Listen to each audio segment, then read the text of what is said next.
Hello, কি হলো? কিছু বলছো না যে?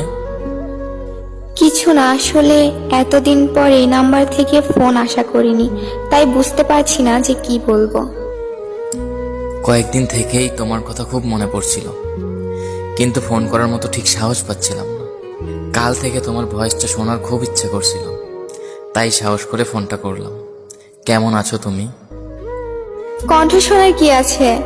জানোই তো, মানুষ বদলে যায় কিন্তু তাদের কণ্ঠ কখনো বদলায় না। আর কি, কেমন আছি? ভালো আছি, নিজেকে নিজের মতো করে নিয়ে ব্যস্ত আছি। জিজ্ঞেস করবে না আমি কেমন আছি? হুম, প্রয়োজন নেই। এই পৃথিবীতে এমন কিছু মানুষ আছে যারা সব সময় ভালো থাকে, তুমি হচ্ছে তাদের মধ্যে একজন।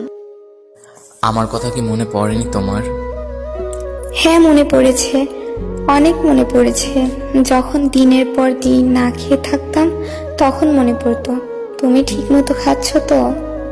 যখন রাতের পর রাত না ঘুমিয়ে কেঁদে কেঁদে অসুস্থ হয়ে পড়তাম তখন মনে পড়তো তুমি সুস্থ আছো তো। যখন কোনো আনন্দ উৎসবে সবাই হইচই আর আনন্দে মেতে উঠতো আর আমি ঘরের দরজা বন্ধ করে অন্ধকারে বসে থাকতাম তখন মনে পড়তো তুমি সবার সাথে খুশি আর আনন্দে মেতে উঠছো তো। যখন আয়নায় নিজে অযত্ন অবহেলায় শুকিয়ে যাওয়া চেহারা